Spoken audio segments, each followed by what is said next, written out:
Commencer par vous proposer la lecture d'un article d'un journal.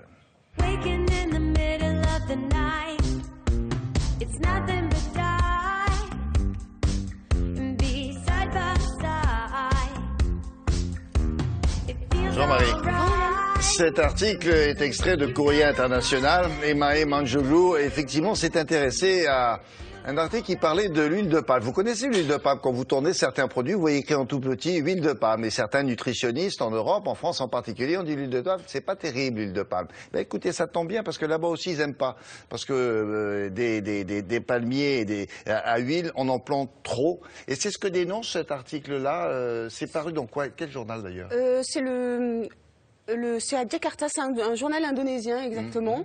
Et effectivement, il dénonce qu'il y a une énorme plantation d'huile de palme, mais ils avancent aussi le fait qu'on pourrait peut-être le remplacer par la culture d'EVA. Et la culture d'EVA, c'est ce qu'on peut extraire, on extrait du latex en fait de la culture d'EVA. Vous parliez de l'huile de palme. L'huile de palme, il faut savoir une chose, c'est que c'est l'huile la plus consommée au monde. C'est la moins chère peut-être, non? Elle ne coûte pas cher du tout, effectivement. Ouais.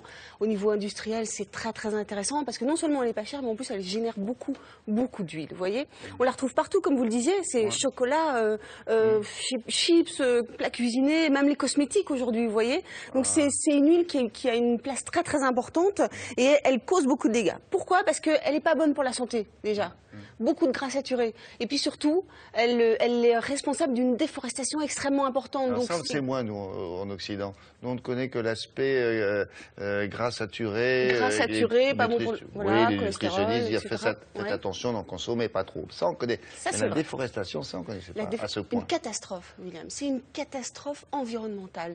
Mais pas que. C'est une catastrophe aussi pour les autochtones qui vivent des ressources de la nature.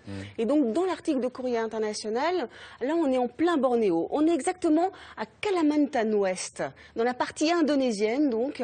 Et là, en fait, il y a un peuple indigène, ce sont les Dayaks.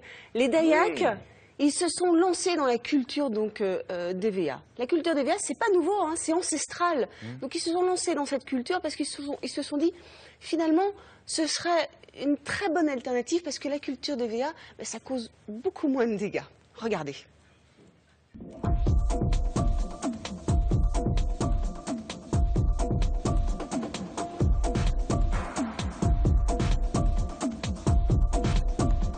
Les Dayaks traditionnellement cultivaient l'EVA, avaient un savoir traditionnel, comment saigner, comment gérer les forêts.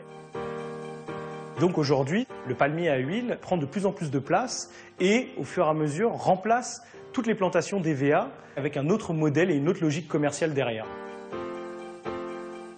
L'huile de palme, on la retrouve pratiquement dans tous les produits de notre vie de tous les jours, c'est-à-dire dans les lessives, dans vos chips apéritifs, dans la plupart des plats préparés. Elle est omniprésente. Et cette omniprésence, on la retrouve aussi en Indonésie, mais physiquement, c'est-à-dire que l'agriculture du pays a été remodelée pour favoriser ces plantations de palmiers à huile. C'est-à-dire que des forêts vierges ont été rasées pour implanter du palmier à huile qui permettent à l'Indonésie d'augmenter ses exportations et donc de voir ses revenus augmenter. En fait, l'arbre en lui-même n'est pas une menace. C'est la manière dont on met en place les plantations. C'est-à-dire qu'on les met en place sur des parcelles qui permettent de produire de la nourriture, donc du riz ou des légumes. C'est un modèle productiviste. On essaye d'en tirer un profit maximum en très peu de temps. Et donc on met beaucoup de pesticides, d'engrais pour avoir une production très importante dans un délai très court. Ça pollue toutes les nappes phréatiques. Ça a aussi créé des problèmes sociaux et environnementaux. Des populations indigènes comme les Dayaks qui vivaient dans la forêt aujourd'hui se retrouvent complètement sans habitat, sans source de revenus, mais aussi sans source d'alimentation. Il y en a certains qui sont devenus des ouvriers agricoles et qui ne sont plus du tout maîtres de leur agriculture sur leur propre terre. Et donc aujourd'hui, il y a un retournement, je pense, de la situation au niveau donc des paysans qui se rendent compte que ce modèle-là n'est pas durable pour eux. Et aujourd'hui, on essaye de réintroduire des agroforêts avec de l'EVA Parce que l'EVA est une culture qui permet, entre les troncs, de faire pousser d'autres choses. Des légumes, des légumineuses qui permettent à certains animaux de pâturer. Donc en fait, on utilise au mieux un espace et de manière durable.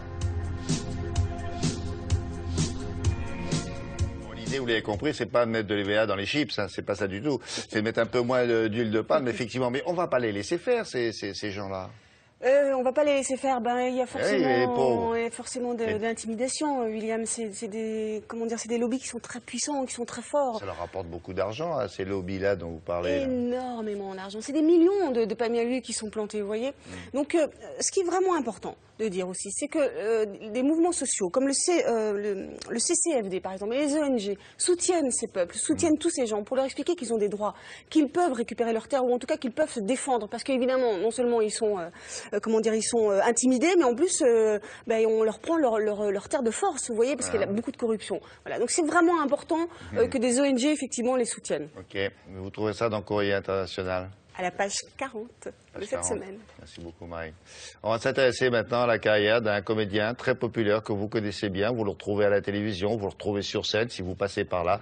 Il s'appelle Roland Giraud.